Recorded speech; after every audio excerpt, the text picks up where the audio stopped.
அவங்க எனர்ஜியாகவும் இருப்பாங்க, தூக்கம் இல்லாமல் இருப்பாங்க. நான் பாடி கம்மி பண்றேன், எனர்ஜி மிஸ் ஆகி குடிச்சு தூங்குறேன் அப்படின்னா தூக்கம் வராது, அப்படியே முடிச்சுட்டே இருக்க வேண்டியது. ஓகேயா? ஸோ எங்க எந்த யூஸ் பண்ணணும்னு தெரிஞ்சது யூஸ் பண்ணணும். இதை எடுத்துட்டோம்னா தூக்கம் வராது, எனர்ஜியா இருக்கும். ஓகேயா? ஸோ அதான் நீங்க ஞாபகம் வச்சுக்கோங்க. ஓகே, அடுத்ததா வேகமா உடம்ப குறைக்கணும்னு ஃபீல் பண்ணீங்கன்னா, இன்னைக்கு உடம்பு வேகமா ஏறுறதுக்கு என்ன காரணம் அப்படின்னா, நம்ம உடம்புல ஒரே ஒரு உறுப்பு மட்டும் ஒரு நாளைக்கு 2 மணி நேரம் தான் தூங்கும். அதான் இறப்பை. அது எப்போ தூங்கும் அப்படின்னா நைட் 2 மணில 4 மணிக்கு. நீங்க 11:30 மணிக்கு முட்டை பிரியாணி சிக்கன் பிரியாணி அடிச்சீங்கன்னா என்ன ஆகுது? நம்ம இன்னைக்கு காலைல சாப்பிடுறது இல்லை, மதியானம் கச்சது சாப்பிடுறது, நைட்டு போடுற சிக்கன் பிரியாணி, நைட்டு போடுற சிக்கன் நூடுல்ஸ், சிக்கன் ரைஸ், இப்போ ஃபேஷன் நைட் பிரியாணி. நைட்டு 1 மணிக்கு பிரியாணி கிடைக்கும், நான் 12 மணிக்கு பிரியாணி சாப்பிட்டேன். நீ யோசிச்சு பாருங்க. சரி, இன்னைக்கு தான் அவங்க தூங்க விடல, நாளைக்கா தூங்கணும் வெயிட் பண்ணிருக்கோம். நாளைக்கு சில்லி பண்ணும், முட்டை பண்ணும். எத்தனை மணிக்கு? 11:30 12 மணிக்கு. அப்ப என்ன பண்ணும்? உடல் ஏறிட்டு தான் போகும். அப்ப நைட்டு சாப்பாடை கட் பண்ணிட்டு அதுக்கு பதிலா பெஸ்ட்ரீமோட ஷேக் இருக்கும், இதுல ஸ்கூப் இருக்கும். 3 ஸ்கூப் சாதா வாட்டர்ல நல்லா மிக்ஸ் பண்ணி குடிச்சிங்க அப்படின்னா டெய்லி நைட்டு ஒரு 9 to 10 மணிக்கு குடிச்சோம். குடிச்சிட்டு அதுக்கப்புறம் சாப்பிடக்கூடாது, தூங்கிடும். ஓகேயா? ஸோ இதை ரெகுலரா எடுத்துக்கிட்டீங்க அப்படின்னா உடல் சீரா குறையும், எந்த சைட் எஃபெக்ட்ஸும் வராது. இதை தாண்டி வெஸ்ட்ரீமோட டீ யூஸ் பண்ணீங்கன்னா, ஸோ நீங்க சர்க்கரை ஆட் பண்ண தேவையில்லை, இல்லை ஆல்ரெடி சுவை இருக்கும். சர்க்கரை வியாதி நீங்க நிறைய பேருக்கு இருக்கு, அதை கண்ட்ரோல் பண்றதுக்கு சப்போர்ட் பண்ணக்கூடிய சப்ளிமெண்டா பார்த்தோம் அப்படின்னா, ஸோ நீம் ஸ்டிவியா அப்படிங்கிற 3 விஷயங்கள் இருக்கு. சர்க்கரை நோயை கண்ட்ரோல் பண்ணி கொண்டு போறதுக்கு சப்போர்ட்டிவா இருக்கக்கூடிய ஒரு சப்ளிமெண்டா இருக்கு. இதை தாண்டி உடம்புல தண்ணீரின் வழியாவோ நீரின் வழியாவோ பல விதமான நச்சு பொருட்கள் சேருது. இந்த நச்சு பொருட்கள் வெளியேற்றணும் அப்படின்னா டீடாக்ஸ் முறைன்னு சொல்லுவாங்க, டாக்ஸ் கிளீனிங் சொல்லுவாங்க.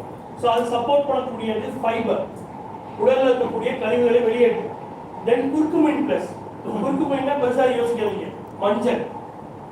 100 கிராம் மஞ்சள்ல 4-5% குர்குமின் இருக்கு. அது என்ன பண்ணும்? லிவரை பாதுகாப்பா வச்சுக்கும். அதனால அப்பவே பால்ல கொஞ்சம் மஞ்சள் சேர்த்துக்கோங்க, மஞ்சள் தேய்ச்சி குளிங்க, வீட்டு முறை மஞ்சள் தெளிங்கன்னா சொன்னாங்க. அதுல அந்த மாதிரி குர்குமின் விஷயம் இருக்கு. கேலட்ரோமா அப்படிங்கிறது சிகப்பு காரம், அடர்ந்த காட்டுல 10 போன செத்து போன மரத்துல விளையக்கூடிய ஒரு காரம். இது என்ன பண்ணுது அப்படின்னா கல்லீரல், நுரையீரல், சிறுநீரகத்தில் இருக்கக்கூடிய கழிவுகளை வெளியேற்றுறதுக்கு சப்போர்ட் பண்ணுது. சீனாவோட சிகிச்சை முறை அக்குபஞ்சர் சொல்லுவாங்க. கால் பாதத்துல 60 பிரஷர் பாயிண்ட்ஸ் இருக்கு, அது வழியாவும் அழுக்குகளை வெளியேற்றலாம். அதான் டீடாக் ஃபுட் பேச்சஸ்.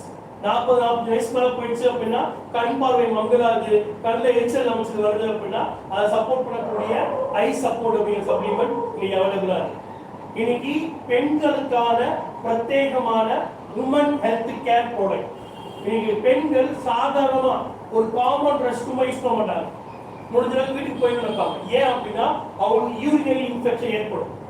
ஸோ இந்த யூரின் இன்ஃபெக்ஷன் வராமல் தடுக்கிறதுக்கும் வந்தா சப்போர்ட் பண்றதுக்கும் சப்போர்ட் பண்ணக்கூடிய சப்ளிமெண்ட் தான் cranberry.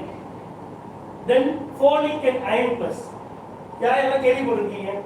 கேள்விப்போம் folic and iron plus. Okay, பெண்கள் வேண்டாம், ஆண்கள் யார்? ஆண்கள் யார் தெரியும்? ஓகே, எப்படி சார் தெரியும்? உங்களுக்கு எப்படி தெரியும் ஃபோலிக் அயன் பிளஸ்?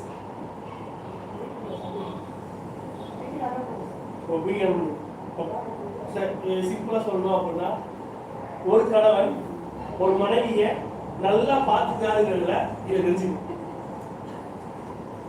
எப்படி தெரியுமா? ஒரு பெண்ணுக்கு குழந்தை பாக்கியம் வந்துருச்சு, ஒரு பெண்ணுக்கு கரு உருவாயிடுச்சுன்னு டாக்டர் கன்ஃபார்ம் பண்ணிட்டாங்க அப்படின்னா அவங்க ஃபர்ஸ்ட் எழுதக்கூடிய டேப்லெட் ஃபோலிக் அயன். கர்ப்பிணி பெண்கள் இருக்கக்கூடிய ஒரே டேப்லெட்டும் ஃபோலிக் அயன். ஏன் அப்படின்னா இன்னைக்கு இந்தியாவில பெண்களுக்கு ஹீமோகுளோபின் லெவல் 4-5 பாயிண்ட் தான் இருக்கு. எவ்வளவு இருக்கணும் அப்படின்னா 9 - 11 பாயிண்ட் இருக்கணும். இது என்ன வேலை பண்ணுதுன்னா, ஹீமோகுளோபின்னா ரத்தத்தை அதிகமா உற்பத்தி பண்ணுது. ஏன்னா கர்ப்பிணி பெண்களுக்கு அதிக பிளட் லாஸ் இருக்கும்.